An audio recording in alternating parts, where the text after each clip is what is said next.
Hi there, everybody. How you doing? Awesome. Thanks for tuning in. I'm going to chat today about some things I've picked up specifically this year, some big lessons, and we're going to talk about three things that instantly help you become a better nutrition coach. Some of these are going to be practical and science-based. Others are going to be a little bit more business focused, help you get clients, help you reach the right type of people, those type of things. A couple things before we dive into today's video.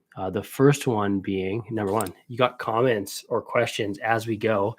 I want you to ask them. I don't want you to wait for me to, you know, do questions at the end or anything. Drop them in the chat. Also, if you're tuning in right now, uh, say hi. Say hi in the chat. Tell me where you're from. Those type of things. The second thing is enrollment in our program, a 90-day nutrition certification, the Dr. Mark method. My baby is open right now. It's only going to be open. It's going to close down tomorrow evening at 11:59 p.m. So if you're curious about this stuff, let's chat about what that would look like in the program. I'll a few things. Number one, if we've never connected on a call, it's hard to make a decision if you don't know all the details. So let's have a conversation. Let's talk about what that would look like. I'll drop my calendar link in the comments here and take me up on that. Without further ado, though, for some reason I see the chat now. For some reason, though, can't always see the chat. So I'm looking over on the side of my screen. But let's talk about the three things that would instantly make you a better nutrition coach. Here's where I see most nutrition coaches, especially at the beginning of their careers. This is something that I did quite often. I know without a doubt, this is something that people that are extremely passionate about nutrition and health and wellness do all the time. They think about everything that they know about what someone needs to do, all the science, all the tips, all the strategies, all the do's and don'ts, everything that they could possibly do. And they essentially like try to hand that over to their clients. Here are all the things that you could work on. Here's everything you need to know. I don't want to miss things. I don't want, people to overlook certain things. I want to make sure that they have everything that they need. And that just confuses your clients. They don't have a clear path of success. They don't know in terms of priorities, what's more important to focus on, what's less important. It's really hard for them to determine what that next step is and how to go about creating change and what to focus on. The funny thing about the word priority is it means one. We kind of turn it into priorities and what are all your priorities and multiple things. But in reality, the official definition is like one thing, right? Coaching to me, and what I found through working with thousands of clients, training a bunch of you guys in terms of how to apply this stuff to your own coaching. Coaching isn't about giving someone everything that you know. It's about giving them only what they need to make progress and get to the next level and focus on the things that matter with overlooking the most. You don't hire a coach to learn everything. You hire a coach to get specific and focus and really narrow in on the things that you need to be doing to get a certain result. And you learn tons through that process. You learn tons through the process of actually applying what you're learning and taking action steps and getting somewhere. And that's where we learn throughout the way. So to me, how you do this in a coaching practice is you give your clients less things to work on and you be more prescriptive. Of course, get them on board and get them involved in the solutions. But if you're sending over, 2-page long email check-ins, like no one's going to be reading that. It's overwhelming. It's hard to determine what someone needs to be doing. And you do that because you care and you don't want to, overlook anything, but it's setting your clients back. You can instantly become a better nutrition coach if you give your clients less things to work on. And I know that is counterintuitive and I know it's tough to do, but you want to really think about like what as you're reading through a check-in or you're getting someone started, like what's the number one thing that's holding them back? What do they need to focus on right here? Like what is that thing that's going to make the most progress? What is the lowest hanging fruit here that they could focus on, and focus on that and only that, and be specific around what they need to do. Don't say, here are all the things you could do. What do you want to do? what are you most likely to do? It's like, you're the expert. People do want to hire experts and be told, in some capacity what to do, and for you to help them determine.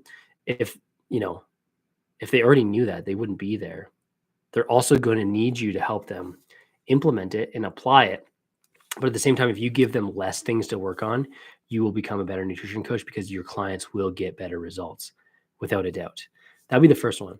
The second thing that'll instantly make you a better nutrition coach is that you're not alone in this stuff. There are other people nutrition coaching and getting a lot of success and reaching a lot of different people in different ways. And you can study and emulate what they're doing and make it your own. Obviously, you don't want to copy them entirely, but success leaves clues. A lot of times people think, I need to go about this entirely differently than anyone else. And therefore, that's when I'll know I've made it, or I'll have made a difference, or any of those things. And that couldn't be further from the truth. If anything, it's setting you back from getting started and taking those next steps. You really want to think about, what are the things that others are doing in terms of like their content that's working, their coaching approach, and you want to learn about them, and you want to apply them, and you want to turn them into your own, because success leaves clues and people have already done the heavy lifting for you. This is something that I absolutely struggled with at the beginning. I thought I needed to do things entirely different than everyone else and make it my own. Like, who am I to like copy what someone else is doing or do similar things? We can credit them. We can give them, the support to, say like, hey, this is where I got this idea from and stuff. Like, people that other coaches that are doing this stuff, they want you to learn from them and use their stuff. They can only work with so many people. I don't know a single person that is an expert level coach that doesn't want to pass along what they know to others, because it's taken them a long time to acquire it and apply it in a way that other people want. So you got to learn from this stuff and emulate it. In social media strategy and content, this usually looks like the skyscraper method, which is essentially like studying what others are doing in similar niches, in similar focus, and then taking what they're. Thank you, Katie. That success does leave clues. There's a path there, right? You want to study what they're doing, and turn it into your own and that kind of thing. But like, study what they're doing that's the most popular and that's getting the most engagement, and do similar things and make it your own. You could credit them. You could turn it into your own stuff. Like, that's totally within your rights and something that you should be doing and going from there. Honestly, businesses in itself, they've been doing that forever, since the beginning of time, studying what their competitors are doing and kind of going from there. Not sure you guys ever checked out. Did you see the Blackberry movie? The movie about the cell phone company, Blackberry, in their heyday of when everything was exploding. Really, really interesting. It kind of documents the downfall of the company. Between 2005 and 2010, Blackberry, the company RIM, Research in Motion, was like on the top of the world, right? They knew they're selling the most phones, they're most innovative. They were like a huge company and growing. Obviously, some bigger players came in. Apple, one for example, and created a new phone with a different business model. And the interesting thing about it's based on a true story, but without ruining the movie or anything, the CEO of the company ends up finding out what the other companies and competitors are doing at the end, based on like conversations and discussions and that kind of stuff. And it's completely different. It's like almost like turned the one weakness of the company upside down. And that's why they were successful in stuff. And it's because of watching their competitors and that kind of thing. And this was a, cautionary tale around doing the opposite. But had they figured out what their competitors were doing earlier, they probably wouldn't have went out of business and wouldn't have failed.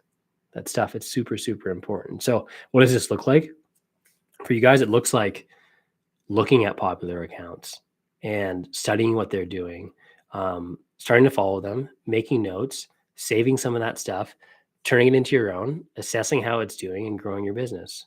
For coaching specifically, it means hiring mentors. It means asking people in your field about what they're doing, showing up on lives like this, asking questions, asking about like how to approach this stuff. And that's how you get better, because people want to share this stuff, and there's no reason why you can't do things similarly.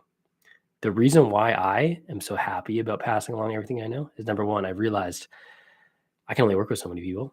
And the best way for me to continue to increase my impact is to train you guys and take you into my program and teach you what I know, as well as the people that are going to hire you. They also haven't reached out to me yet, believe it or not. They don't even know I exist, but they know you exist. And they know that you are in a position to help them. So you got to learn from the best and do the heavy lifting and put yourself in a position to change their lives. So learn from those people, study your competition, and good things will happen. The last thing that will instantly make you a better nutrition coach. And again, if you guys are tuning into the replay and there's anything here you want to ask, please leave it in the comments. I'm happy to. I will look these over afterwards and I'll get back to you guys with some insight and some next steps and all that stuff. Make sure to take me up on a call as well in terms of going over what you're doing. If we haven't talked about the program yet, now would be a great opportunity to do that. You don't know what you don't know, and it's always worth a conversation, especially if you're someone that's just starting and you don't exactly know how to get started. Can pass along some things. If you're looking to grow your coaching business and you need a second set of eyes on what you're doing, people will help you, and I'd be happy to help you. Thank you, Katie. I appreciate it. Katie says, everyone do it. You won't regret it. Make the call. Really, really helpful. The third thing being, everyone wants to educate their clients. That's why we're here. If you asked 100 coaches what is the most important thing to them, it's like leaving people in a better place than they found them through education. Super, super important.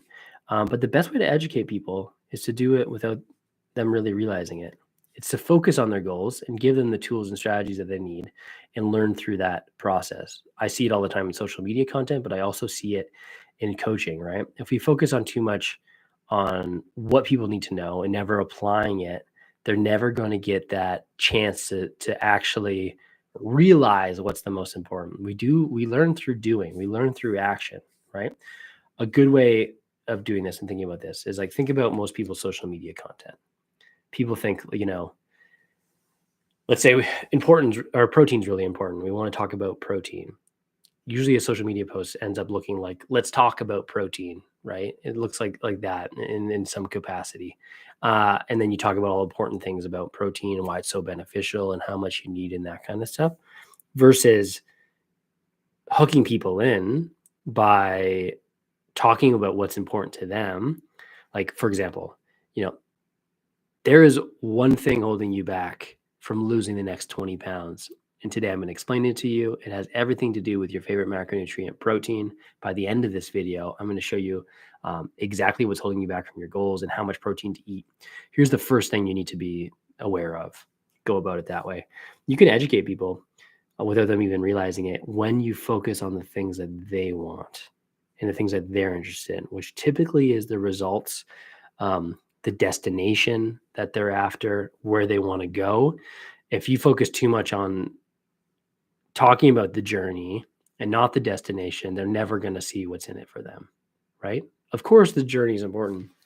Without a doubt, of course, education is important, but we need to learn how to talk about this stuff and communicate this stuff in a way that our clients want, and it's a bit more client-centered, so that they ultimately learn what they need to do and learn what's important to them. But they only do that once they finally realize what's in it for them. Those are the three things, guys. You want to give your clients, as weird as it sounds, less to work on, and you'll become a better coach.